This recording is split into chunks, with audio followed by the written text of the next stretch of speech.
Joined now by Republican Senator Lindsey Graham of South Carolina. Good to have you here, Senator Graham, today. But what really stood out to you from this hearing today? What do you, it almost feels like sometimes people sort of get used to the war going on in Ukraine and look away from it for a moment, but there are so many implications here.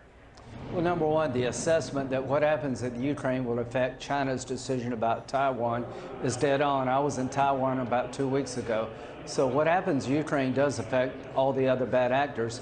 But what I see is bipartisanship breaking out at a level that I haven't seen since 9/11. Senator Blumenthal and myself have a resolution urging the Secretary of State, Tony Blinken, to designate Russia as a state sponsor of terrorism.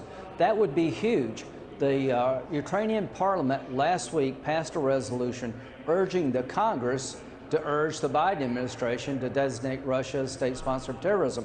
I think I want to put it in the supplemental package. It's not just money for economic stability, more weapons. We need to designate Russia as a state sponsor of terrorism. And here's what the ambassador of the Ukraine told the Republicans today at lunch.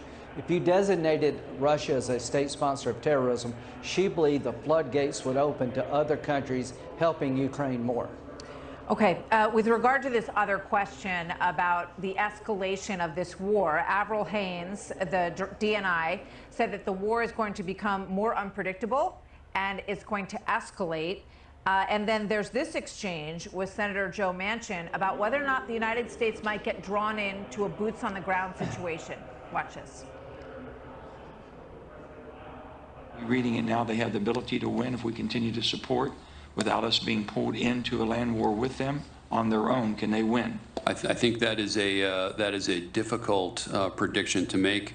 Right now, I think where the agency is at is a prolonged stalemate should no factor change on either side. In other words, the Russians continue to do what they're doing, and we continue to do what we're doing for the Ukrainians. I see that as a stalemate. So we're now in a situation where we've spent $11 billion on the war in Ukraine, and there's a proposal for $40 billion more. Yeah. What do you say to Americans who look at that and say, what are we getting drawn into here, again, as the money continues to go? And I think most people understand why. But what about the possibility that we could also be drawn into this with our own men and women's boots on the ground?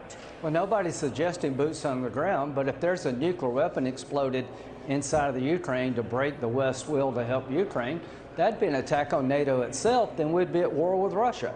You got to let Putin know what happens if he uses chemical weapons. That would be a no-fly zone, in my view. If he explodes a nuke inside of Ukraine, he radiates half of Europe, then that's a full-blown conflict between Russia and NATO. He's not going to do that. He's having a hard time dealing with the Ukrainians, much less NATO. Here's what I would say to all these hand-wringers right now.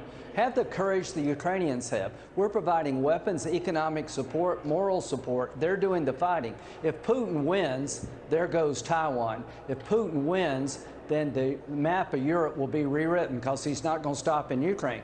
But if we can stop Putin in Ukraine and take him down over time, the world is a much safer place. The outcome of Ukraine matters to America.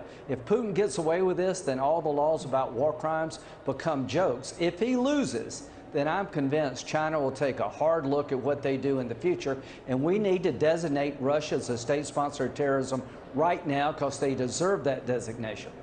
Senator Lindsey Graham, always good to have you here, sir. Thank you very much. Hey, Sean Hannity here. Hey, click here to subscribe to Fox News YouTube.